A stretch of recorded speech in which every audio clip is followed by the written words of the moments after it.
Say, you remember that time I reviewed that Dexter's Lab rap album a couple months back? Remember in that review when I said this? Powerpuff Girls got 3 of these albums, and who knows, knowing my luck, I just might end up reviewing them at some point. Yeah, well, now we're gonna be reviewing them. I just love name-dropping things and then going on to review them later. So like I said in that review, there were a few times in the early 2000s that Cartoon Network tried playing to the musical market. Nowhere near the success of Disney with its army of factory-assembled pop starlets, and Nick's attempts at replicating the formula. Cartoon Network released a few albums, a few shows based on musicians, music videos in between commercial breaks with the Cartoon Network Groovies, and eventually jumped back on the soundtrack bandwagon with its musical shows in the later years. With Powerpuff Girls being CN's most popular brand at the time, you knew it was going to have a couple of album tie-ins. Like I mentioned last time, there are 3 albums in total, and for the sake of this review, I'm only going to be looking at 2 of them. Much like why I didn't review the musical Time Machine, the second album, City of Soundsville, is mostly comprised of background music and instrumentals, so there's not a whole lot to break down in my usual music reviewing criteria. However, we will be looking at the other 2 Powerpuff Girl albums, Heroes and Villains, released in 2000, and Power Pop, released in 2003. Since we're going to be reviewing 2 albums in this video, we're going to be looking at the songs at a bit of a quicker pace than we usually do. I mean, we have 27 tracks this time around. So, let's get started. First up is Heroes and Villains. Much like Hip Hop Experiment, there are a couple Cartoon Network groovies on here, with music videos and everything. Go Monkey Go by Devo, Signal in the Sky by Apples in Stereo, and Buttercup I'm a Supergirl by Shonen Knife. Out of these 3 songs, Signal in the Sky was the one I remembered the most, and still absolutely love. The music video that homages the Dynamo episode, the pretty impressive rotoscope effects on the girls, and the song itself is great. Apples in Stereo do a good job capturing that 60s Beatles-esque free love rock style that was clearly a big influence on Powerpuff Girls and Craig McCracken's art style. I mean, do you remember the Beatles episode from the show? For me, with a mixture of nostalgia and the fact that the song still holds a lot of weight all these years later, it's my favorite song off the album.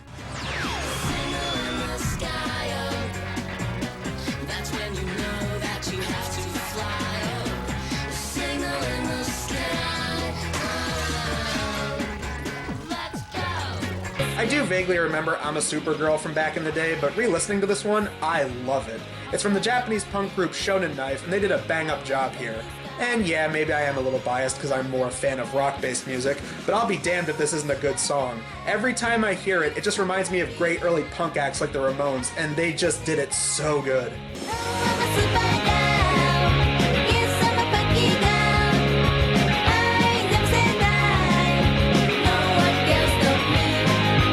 And then there's the one that I actually remember seeing the least when I was young, Go Monkey Go by the greatest nerd band of all time, Devo. As you can tell from the monkey in the title, it's a song about Mojo Jojo. And Devo puts all of its techno charm that you'd expect from their music into this. Even at the music video where they don Mojo Jojo versions of their flower pot hats and uniforms. They really did a good job blending into the themes of the show with this song.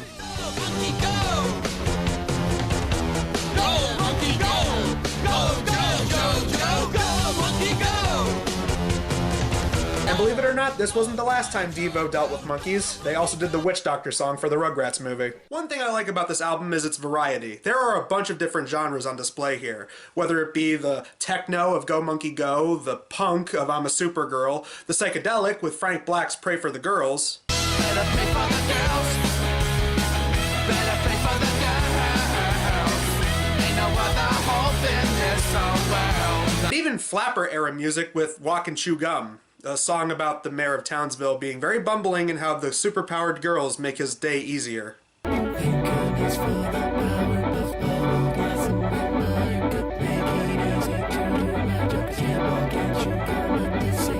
And would you believe that Fight the Power is on this album?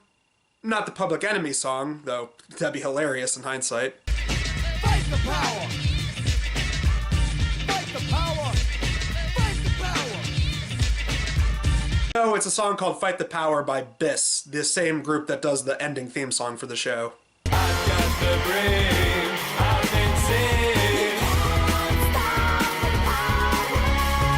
See you in vain, yet again. It seems that the major themes of this album are 60s free love era rock. We already got that with Signal in the Sky, but it seems like a lot of the other songs on the album follow this format as well. Several of these songs include Don't Look Down by alt-rock band The Sugar Plastic, which is about the professor, as you can tell with the mentions of science and the lyric claiming that they're his girls. The instrumental track called The Fight by Japanese artist Cornelius, which samples the show's opening narration, and the victory song called Friends Win by Bill Doss, meant to showcase a triumphant victory that the girls have in defeating Mojo Jojo. Oh yeah, that's another thing. If you haven't picked up on it by now, there's a vague storyline going on throughout this album, usually showcased with these little audio skits at the end of most of these songs. Oh, this is terrible. The Powerpuff Girls have been defeated. Huh? What's this? The girls are rising out of the rubble? They're okay? Go, girls, go! Mojo, when will you learn? The Powerpuff Girls never lose. Duh! There's also 3 songs that are meant to be related to the girls, one after the other. I'm a Supergirl is listed as Buttercup, Dressy Bessie has a song called Bubbles, and Kamita has a song called BLOSSOM, which, unlike the Dressy Bessie song, was not actually made specifically for this album, considering that it has its own independent music video, and the lyrical content doesn't really connect to Blossom as a character. And yet, that still doesn't stop it from being a pretty damn good song.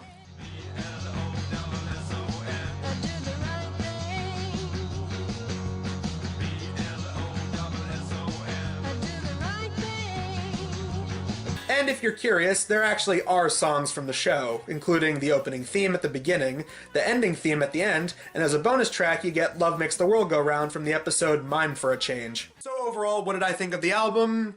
I enjoyed it. Easily my favorite songs off of this album have to be the ones that I grew up with, like Signal in the Sky, I'm a Supergirl, and Go Monkey Go. The thing I enjoyed most about this album was the variety of genres on display, the enthusiasm that came with a lot of the songs, and a lot of the inspiration that went into them. I do enjoy a lot of 60s rock myself, so I actually liked a lot of these kind of songs. As for nitpicks, I do have one that comes to mind. Since a lot of this album is made up of those kinds of songs, I honestly would have preferred if they tried mixing up the track listing a little bit. Those kind of songs make up the second half of the album, and personally, I would have liked it if they intermixed some of these genre-based songs in there. But again, that's just a nitpick, it's not a major complaint. The songs here are pretty good for the most part, and even the few songs that I wasn't big on, like Pray for the Girls or Friends Win, are still not bad songs. I'd rather listen to them than any of the bad pop music we have nowadays. So yes, if you're a Powerpuff Girls fan and you somehow haven't checked out this album already, I recommend it. Next up we have... Hey! Whoa, what the hell? You think you're just going to review one Powerpuff Girls related album? Oh no, Mr. Reviewer. You're gonna have to talk about the third and final released Powerpuff Girls album, Power Pop. What are you talking about? I was just about to review it before you popped up. Oh. Oh, you are? Yes. Oh. Well then.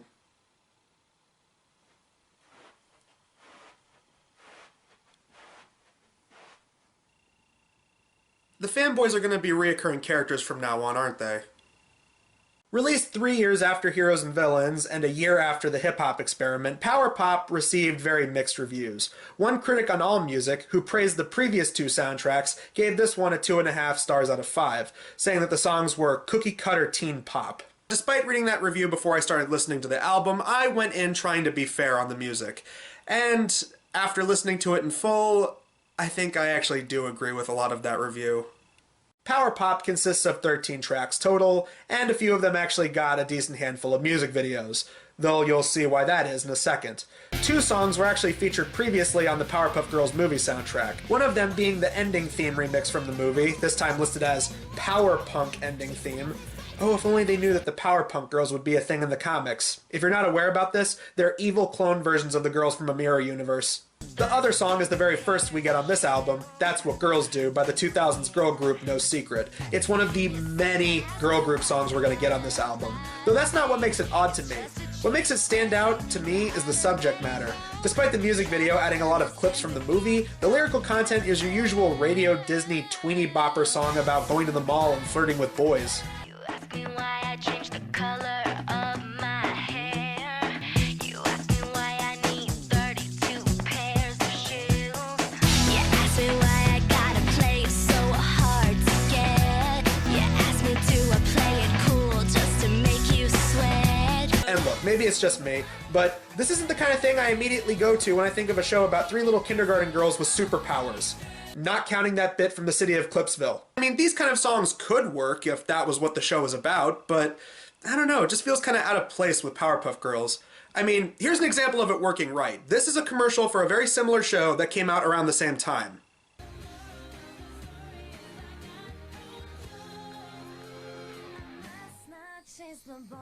In my opinion, it works perfectly for a show like Teenage Robot, but for Powerpuff Girls, again, maybe this one's just me.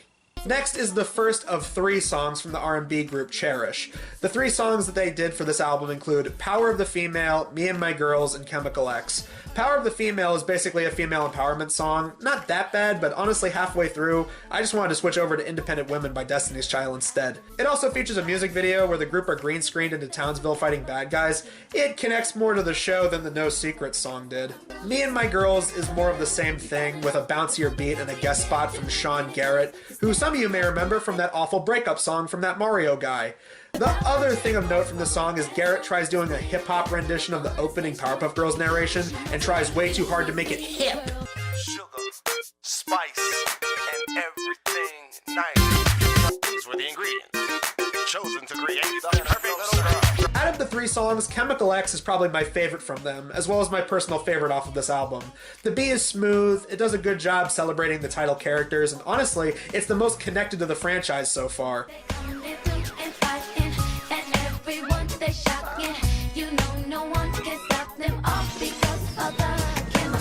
Why wasn't this song on the movie's soundtrack? It's featured as a bonus feature on the movie's DVD. Now that's pretty much all you're gonna get in terms of songs that connect to Powerpuff Girls on this album. The rest are pretty much just standard early 2000s teen pop. The only other songs that come to mind that fit in with the Powerpuff themes are Rocket Candy by Leslie Mills, a techno song that tries fitting in the occasional references to superheroes and fighting crime, including a chorus that sounds like lyrics made up of a bunch of those punch sound bubbles from the old Adam West Batman show.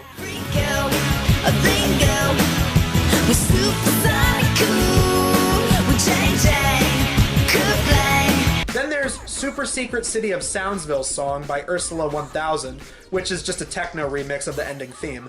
And oddly enough, this is placed second to last in the track listing, meaning that the last 2 songs are both remixes of the same exact song. Why not just put one at the beginning and then save one for the end? That way it would come full circle, right? And that pretty much does it for songs that connect to the show. Hell, they had to recycle I'm a Supergirl in here so that more than half the album would fit with the Powerpuff aesthetic. Every other song from this point forward on the album are original songs from female artists that they just slapped on there for the hell of it. In fact, most of them even have their own independent music videos and everything. These songs including What Do You Do by the Troys, a pop-punk breakup song similar to Complicated by Avril Lavigne, All I Want by the British group Mystique, a club anthem about girls going to the club to get their freak on, and would you believe they had to play the radio version of this song on the album due to the original being too explicit? Well, okay, explicit for a Cartoon Network soundtrack anyway. Special by Vitamin C, a feel-good country-style song about believing yourself and overcoming adversity. Baby I Don't Care by Jennifer Ellison, a love song that feels like a Kmart, Britney Spears, or Christina Aguilera track. And finally, On Top of Your World by the Swedish rock girl group Sahara Hot Nights. With all of this in mind, is this a bad album? Well, as a Powerpuff Girls album, it's mediocre at best, with half of the album feeling like it doesn't even try to relate to the source material. I mean, it borders on Dream Child soundtrack levels of disconnect, compared to Hip Hop Experiment and Heroes and Villains, which had maybe 1 or 2 songs that didn't really connect, and even then, those still felt like they had more to do with the franchises than half the songs here. Taking the Powerpuff element out of it, as an album itself, it's basically a compilation of early 2000s teen pop, and I think it really depends on if you're into this kind of music. For the most part, this type of music isn't really my thing, so it's clearly not meant for someone like me. But with that said, I don't really feel right saying this is an entirely bad album. There are a few songs on here that I could listen to again. Chemical X is still my personal favorite song here. Rocket Candy is okay. Special's feel-good message is well-intentioned enough for me to give it a pass. And if you're looking for some decent 2000s pop punk and pop rock, What Do You Do and On Top of Your World are pretty decent in their own regard. While I prefer Heroes and Villains for its loving homage to 60s rock and its variety of music, I do see that power pop has an audience. And while there are a handful of songs that I liked, it's clearly tailor-made for the 2000s teen pop crowd. And yet I'd still prefer it more than gritty, edgy 2021 Powerpuff Girls. I'm the Media Wiz, because one art form wasn't enough.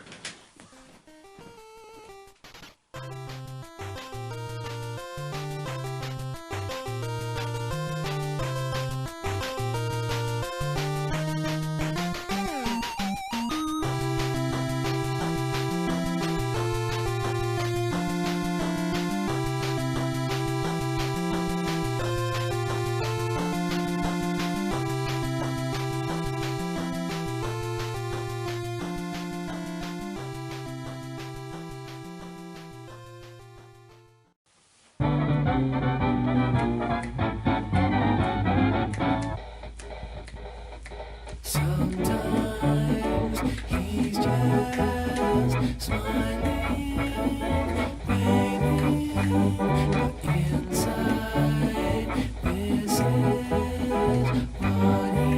he's thinking. From the city once to the wild, how I know I'd end up in charge of all these people. From the city once. Ah, yeah, now this is what I call music.